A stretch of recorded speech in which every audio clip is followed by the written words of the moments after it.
Society managed to plant one lie in your head, that a person sitting alone is lonely, that someone who skips the party is miserable, that if you choose quiet over a crowd, something must be wrong with you. Well, that's not true. In fact, it's the exact opposite, because some of the strongest, clearest thinking, most inwardly stable people on this planet aren't afraid of being alone. They crave it, and in a moment, you'll understand why. And once you do, you'll never look at people who love solitude the same way again. Think about the last time you were truly alone. Not waiting for someone, not scrolling your phone to drown out the silence, just alone. With your own thoughts. Uncomfortable, right? Something inside starts to twitch. Your hand reaches for the screen. A voice in your head whispers, do something, call someone. Don't just sit like that. But there are people for whom that exact moment is the most alive part of their whole day. For them, the silence isn't empty, it's full. Solitude isn't a punishment, it's a homecoming, and their whole lives they've been misunderstood, called cold, strange, a loner, told,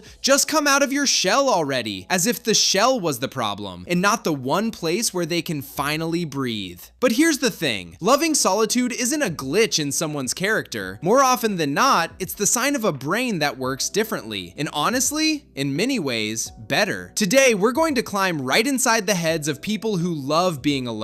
We'll break down the science. We'll understand what it says about them and why the whole world has been reading them wrong for years. Let's go. Let's start with the big one. The thing absolutely everyone confuses. Loneliness and solitude are not the same thing. They're almost opposites. Loneliness is pain. You want connection and it isn't there. It's like you've been locked in. But solitude is a choice. You stay alone and you feel good, calm, free. Feel the difference? One is trapped. The other is set free. And here's what decades of research have shown. People who actually choose solitude report being more satisfied with their lives than everyone else. Not less, more. The key word is choose, but it gets more interesting. It turns out the ability to be alone with yourself is directly tied to emotional strength. That very capacity to sit calmly with your own feelings, without panic, without tears at 3 in the morning, without that desperate need for someone to come running and soothe you. In other words, a person who's comfortable alone usually isn't running from people. They've simply learned to be at home, inside themselves. And believe me, very few people can do that.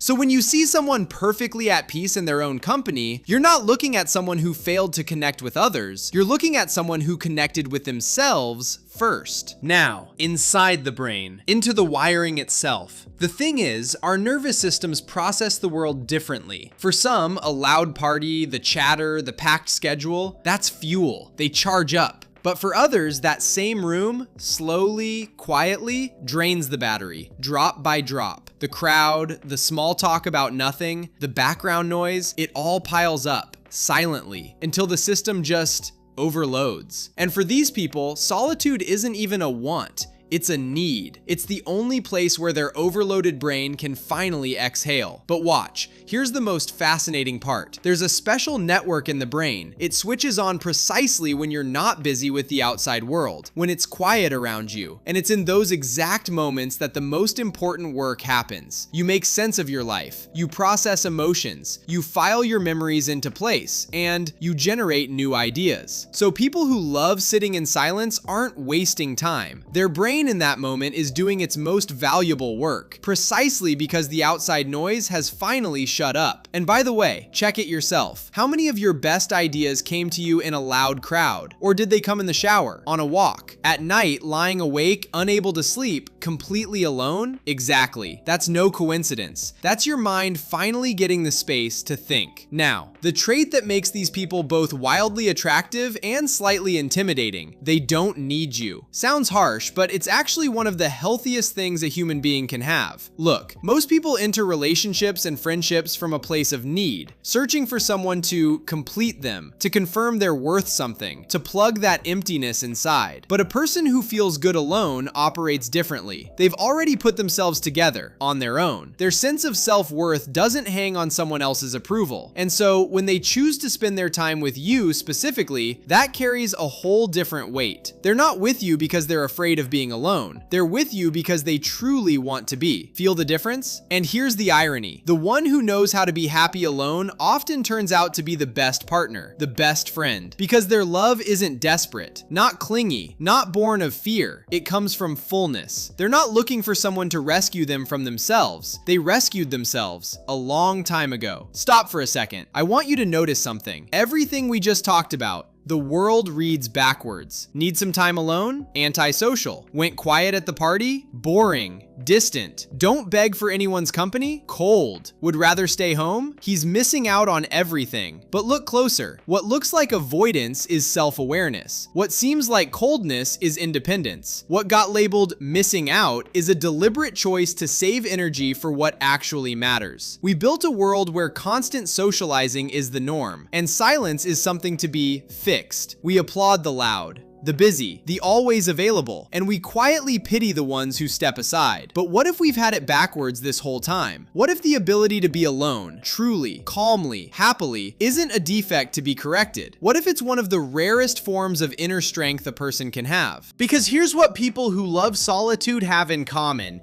and every single point is backed by science. They understand themselves better. All that quiet time goes inward. They know their patterns, their triggers, their values. In a way, someone who never stops for a second never will. They're more creative. Solitude is linked again and again to original thinking. The greatest writers, scientists, artists called their solitude not a torture, but soil. The soil their best work grew from. They're more emotionally resilient. When you feel good with yourself, you don't depend on others to fix your mood. You take the hits without falling apart. And they're selective. Their social energy is limited and precious, and they don't waste it on nonsense. Their connections are deeper, more honest, worth more than 100 empty acquaintances. This isn't someone who failed at being social. This is someone who quietly mastered what most people are afraid to even try: to be completely alone, and to be completely okay with it. So here's a question, sit with it. What if the person sitting alone in the cafe isn't lonely, but free? What if the friend who turned down the invitation isn't a loner, but is simply protecting the part of themselves that thinks the deepest? What if the one who needs hours of silence every day isn't broken, but building something inside that most people never find the time for? We spend our whole lives afraid of being alone, afraid of the silence, afraid of what we'll find when there's no one around to distract us from ourselves. But these people, they've already walked through that fear. They sat in the silence. They met themselves there. And instead of running, they stayed.